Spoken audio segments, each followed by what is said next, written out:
Hey everyone, hi. Today we have India's leading autism parenting coach with us, Rajni Singh, on the couch. And today we're going to break down autism for you in a spectacular way. And this is a no miss podcast for any autism parents out there or autism caregivers out there.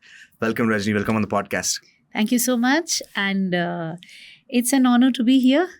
Thank you very much. What I want out of this podcast is I want to help to educate parents of what's happening with respect to autism children and also understand the challenges they are facing. And I want to let them know that they're not alone in the world, right? And the third thing I want to know is what's going to happen if this keeps continuing, and also how can we change it? Right? Because I know that you are a success story. You have a great success story and it's of your own child, which I want to get deeper into. But let's start with what is autism? So basically, I will not go into the DSM criteria of autism, the technical definitions of it. I mean, you get it all in the textbooks. Autism is a neurodevelopmental challenge, I would say. I do not like to use the word disability simply for the fact that it has a very negative connotation to our brain. When we say cookies are disabled, and some area is gray, can you do something about it? You continue to click on it, it's just going to stay gray. Yeah. Because it's disabled. So when you say dis in front of ability, you've put a gray there that it's never going to happen, which is not true. Right. It may not happen at the same pace at which it will happen for a neurotypical child. A normal child. Mm-hmm. Yeah. But the fact that it will never happen, that's where my problem is. So we can call it a neurodevelopmental challenge. So autism, as I would like to define for a parent from a very practical perspective, is a delay in the entire learning process. Mm-hmm. So which manifests itself in certain ways. Number one, the child doesn't give eye contact. Okay. Number two, there's no joint attention. So now let me not get into technical words. That means if somebody is calling the kid, he may not turn around and look at the person, even if the child is hearing well. That's why majority of the parents that have a kid with autism, the first thing the doctor says when the kid is not talking, get the ears tested, the BERA test. Mm-hmm. Because they want to see whether the child is actually hearing or not. And that's why the child is not talking. Or if hearing is all good, then obviously the child is not responding by looking back. Then being lost in their own sweet world. Because see, there are two aspects to learning. Incidental learning, which means you're learning on your own. So you're looking at this leaf, you're looking at the light, you're looking at whatever, the phone, this, that. And you know what is where. That's how the regular children, the typically growing children do. And they say, Mom, there was an aeroplane in auntie's house I saw. I want the same toy. So they've seen the toy.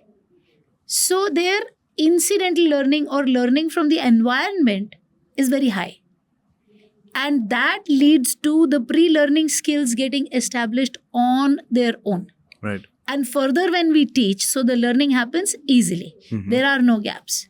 Now, if you look at a child with autism, incidental learning takes a hit. Mm-hmm. They are lost in their own world. That child is not interested in the plant or the phone or this or that, unless, of course, something particularly catches the fancy. And then they're only interested in that and not the world around. Right. It need not necessarily mean that they cannot learn at all. The gap of incidental learning, which means learning on their own, can be easily covered with acquired learning, which means you and me teaching them. Teach people. Right. So if you put in the effort and teach the child, then every kid on the autism spectrum will learn. some might learn, like, just for the sake of example, I say this, some might learn like 5 kilometers an hour. I mean, that's not a comparison, that's not a measuring factor, Right. but I'm just making an example. And Right, some right. might learn like 40 kilometers an hour. Right. That kind of a difference. Mhm. So if we were to look at it, but each kid will learn, Right. provided we don't just give up on them.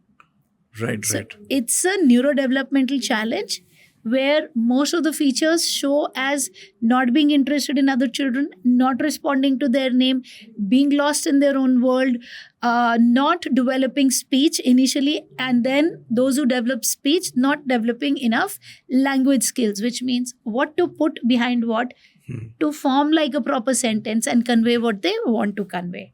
Right. Because of all this, not wanting to be friends with other children because they don't have the language or the confidence to go Yeah. ahead and mingle with other kids, and facing problems academically, which are also owing to these factors. Learning deficiencies. Right. There are learning deficiencies. And that brings me to my second question, where I want to understand, like, what is this high functioning child, low functioning child, and is it good enough to put anyone in this buckets? Yeah. So, my very humble question to anybody and everybody who is out there putting labels on children, and that to people who are in places of authority, and when they talk to a parent and they say, your kid is low functioning and not much can happen, they have literally sealed the future of a child absolutely without putting in any much effort, because the parent is broken now, it's gone. What according to them is high functioning and low Yeah. functioning? So if you have, there is no clear cut metrics. If you have a high or low blood pressure, or you have fever, Yeah. there's a number. 120 by 80. Yeah. Right. But you give me a number for autism, there's nothing like that. Now, a parent who's a first time parent doesn't know how to raise children. The child throws a tantrum, which goes slightly longer than a tantrum of a regular child. So if a regular child will cry for 10 minutes and shout and whatever and not get settled, and in 10 minutes or 15 minutes get settled, and this one will take 45 minutes, according to that parent, this child is severe, because they don't know any better. They have not seen the difference.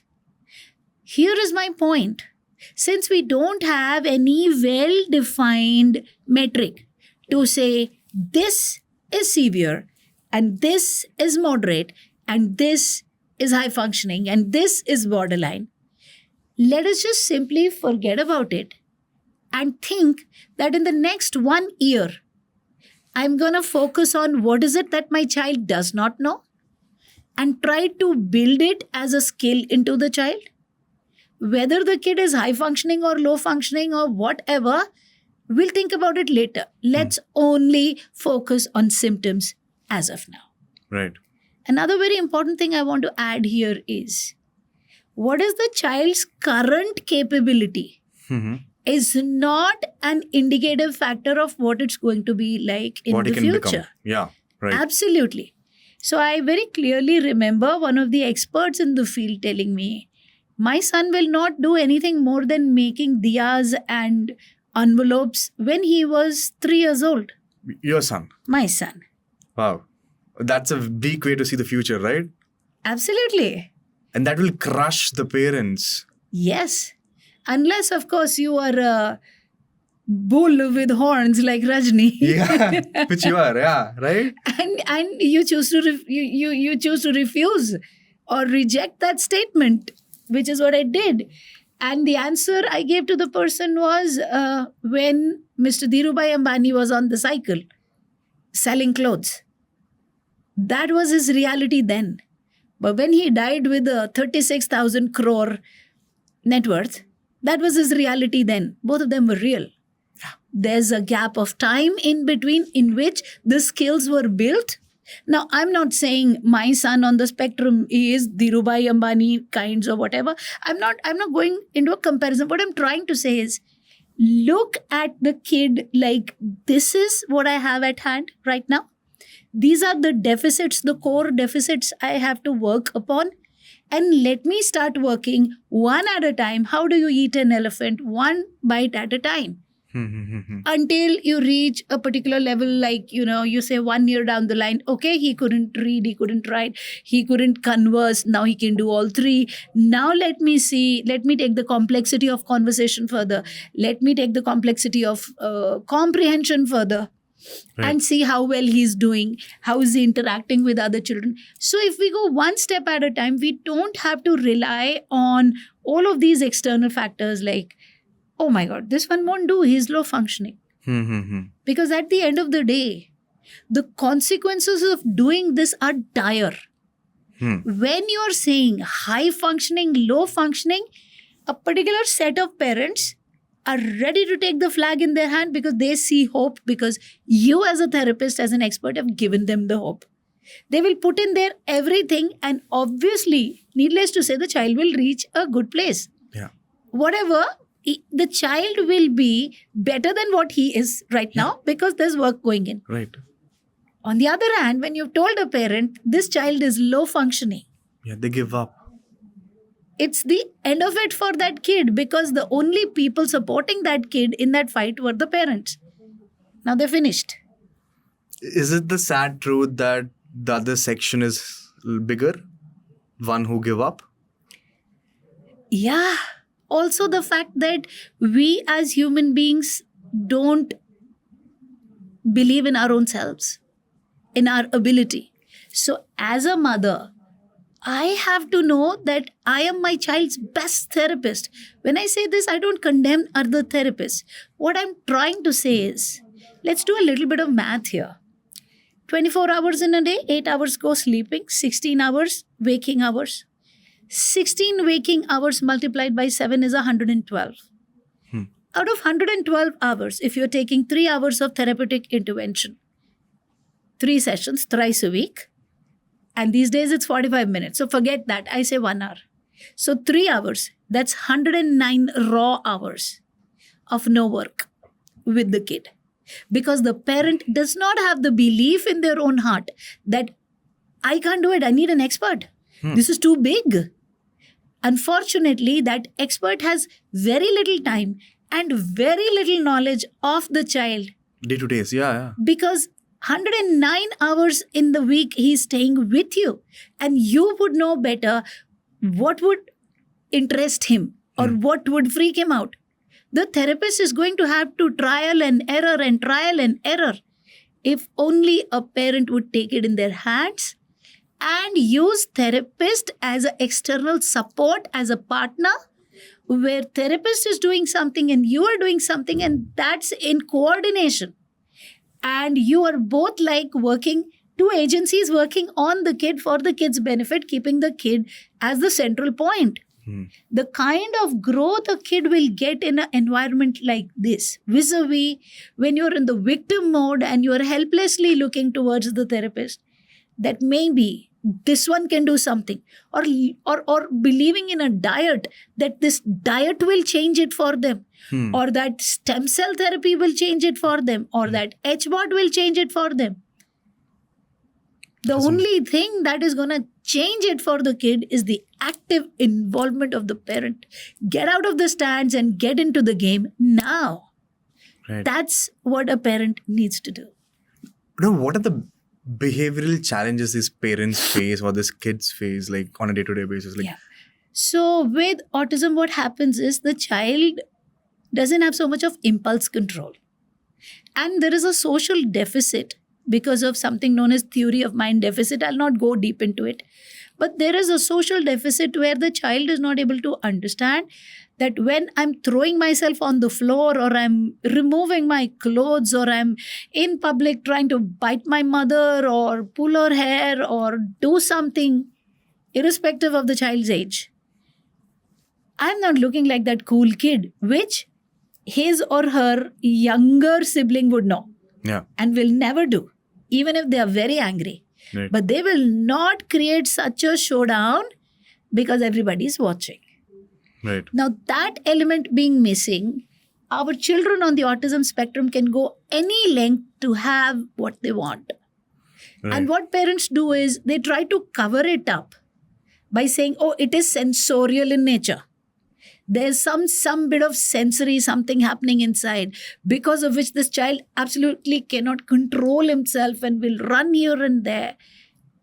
These are all explanations we give to ourselves, because behavior intervention happens by very sweetly but very firmly putting boundaries in place, which we are so poor at doing. Not just with autistic people, but with everybody in general.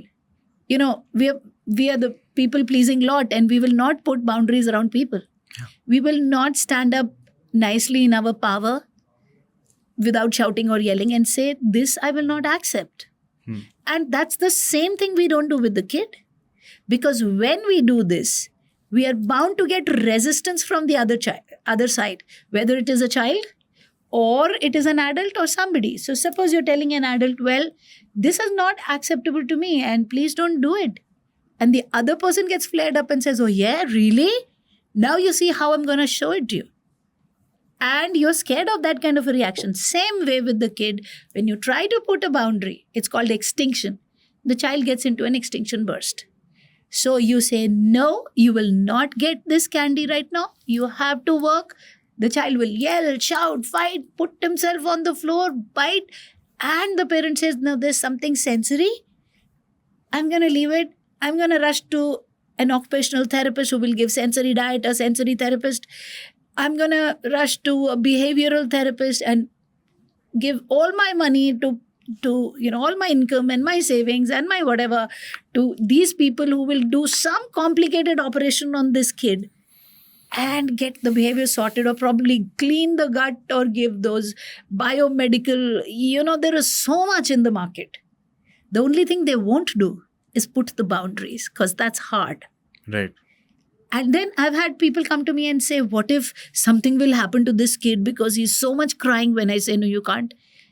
I said, nothing will happen. In my 17 years of work experience, nothing happens to a kid when you tell them, no, you don't get up without finishing this work. You have to finish this work. That's how it works. Right. So the first day will be a 45-minute tantrum and work. The second day will be a 30-minute tantrum and work. The third day will not be a 15-minute, it will be a 5-minute tantrum, because the brain is telling the kid, it's no use. Why do waste so much energy? And you will double it up with, if you work, I give you this. We go this place. Right. This happens. So the brain very clearly sees, I'm putting in so much effort and resistance. Neither am I getting all the things I wanted, and I'm still having to do it anyway. Right. Rather, I do it quietly, and not only is she happy, she's also giving me all of these goodies. Right. This is the beginning of behavior correction. Thousands of children have come to us that came to us in the beginning saying, sensory deficits, behaviors out of control. 1 month of behavior correction done properly. And now they're like, yeah, I don't think my child had sensory ever. Right. So what are, like, for example, whenever we are doing any outbursts, like us, we have some triggers, right? What are the common triggers we see across autistic kids, which are like giving this behavioral issues out? Or is it just normal? Yeah. So, no, of course, there are always triggers. There are always triggers. So, we do something known as antecedent behavior consequence analysis. Okay. It's a technical thing. I'll not go into it. But there are always triggers. Antecedent means what happened before. Behavior means what did it lead to? Shouting, crying, biting, hitting, etc., etc. And consequence means what did it eventually lead to? So, behaviors are triggered practically mainly out of two things. Apart from the sensorially driven behaviors, which I'll talk about, which are a reality, but they also have to be dealt with in a scientific way, and they're possible to be dealt. It's not that they can't be dealt. So first, the non-sensorial. A I want something and you, my mother, are not giving it to me, or my father, or whoever. B, I don't want something and you, my caretaker, my parent, whoever, teacher, is forcing that on me. In both the cases which is going against my will, I'm going to explode. Right. Okay. So there is a way of dealing with it. And the way of dealing with it is you do an expectation setting in advance. Listen, dude, we are going to do this. And you show exactly what we're going to do. And you put auditory hacks with it. You take a bell or you do it on your alarm or whatever way. So that the brain preps itself or gets ready that this has to happen. You structure the environment. You put a table and a chair. You put a visual schedule. You say this has to be done. Right. And then you physically follow through. So the kid makes all the noise, but you grab the child lovingly, of course, and you put them in the chair and you say, we don't get up until it is done, whether that's 1 hour, 2 hours, 3 hours, I'm good. You sit here, you cry. When you're done crying, we'll do this and then we'll get up. Right. So that requires a bit of mental resilience and training as a parent so that I'm empowered and I know I'm doing the right thing. 90% of the women who come to me, they say, in my gut, I thought, I will not let him go and he will learn. But then I doubted myself, is this the right way to do? Right. And I backstepped. Right. And I let the kid go. So every time we will let the kid go, what have we done? We have trained the kid that if you don't get what you want, or if you can't run away from what you don't want, and you're giving a behavior here, raise the bar. Raise the bar. Make it so difficult for the parent that eventually the parent says, okay, go take what you want. Go, don't study. Right. So you have prepared the kid for another time to give a tantrum here, not here. Right. That is how life becomes miserable. And when that happens over a period of years and years, now the kid is way too ready and rigid. Now you can't change the behaviors. Right. Because they've known it as a way of life for such a long time. Right, right. Now, what other issues are normally seen in autistic kids? Yeah, so like I said, the sensorily driven behaviors. Okay. Too loud a sound, too much of movement, a big crowd, maybe some sort of foods that are irking the hands. To a very mild extent, it happens in each one of us also. You ask me to knead the dough. Yeah. I am going to need gloves to do it because when it sticks to my hands and then it gets hard, that's not a very pleasant thing for me. It feels very irritating. Right. So I can understand what goes on with the kid, or a loudspeaker going on, or a kid misbehaving at a wedding function because of the humidity, Right. the texture, because you love to put those synthetic, flary, those Cinderella kind of frocks onto children with those annoying tags. Yeah. And they're itching, they are, and the kid is, and it's hot and humid, and there's loud sound, and the kid just, I don't want to be here. Yeah. So those are sensorily driven. Now, that can be handled with a combination of behavior correction techniques by telling them, well, this is how we behave, this is what we do, this is what we don't do. Telling them on a digital watch, we go this time, we come back this time. Keeping your promise when you say we come back this time, telling the kid, yes, we're going back. Loading the kid with lots of praise and encouragement. You are doing good. I'm so proud of you. Keeping those annoying textures of clothes, the synthetic fabric away, even if it means everybody looks like Cinderella and your kid is in cotton clothes, that's fine. Their mental health is more important. Avoiding the crowded places for as much as you can, and when you cannot, holding their hand, giving them a hug, telling them, it's okay, I love you, reminding them of the happy time you had with them. So basically, if you're bonding with the kid, Right. taking care of sensorily erupting behaviors becomes very easy. Okay. What about communication difficulties?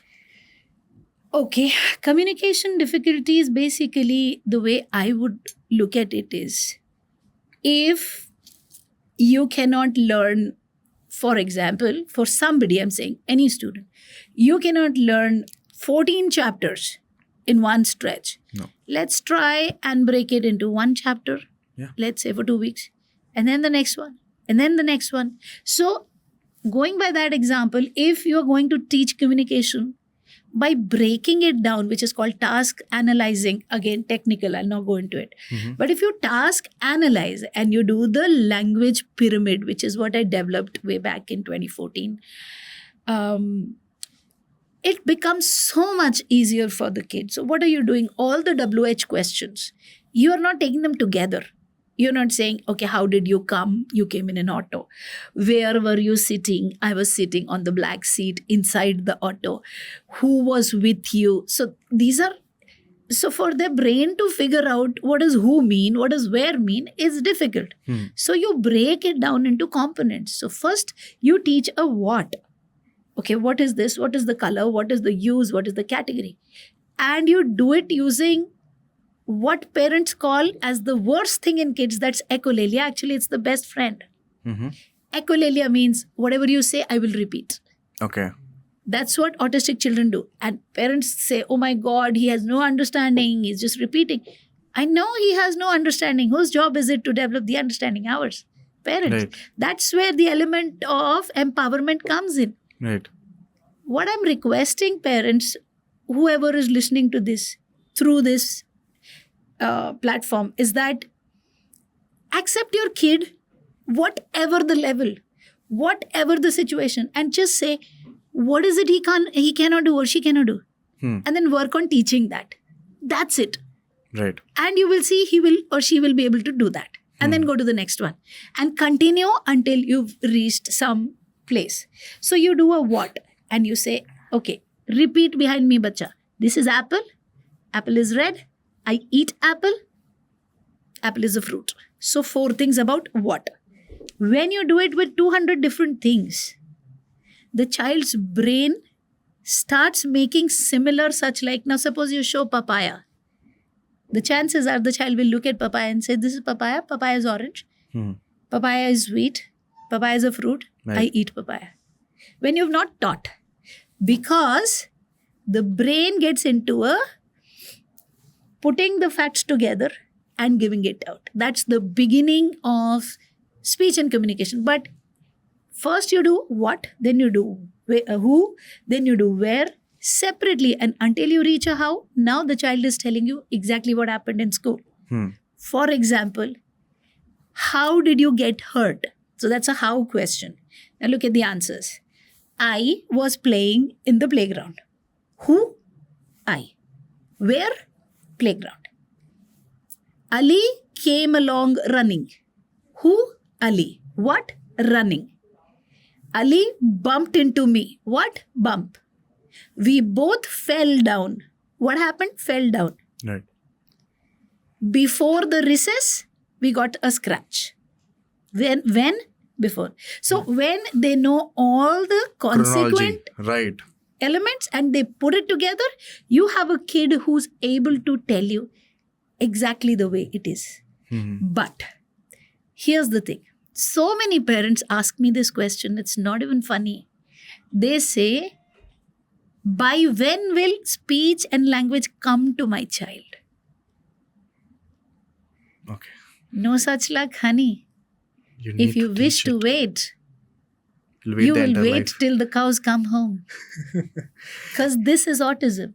Right. So the right question to ask is, what is it I need to learn that I then teach my kid so that speech and language begins to come in? Right.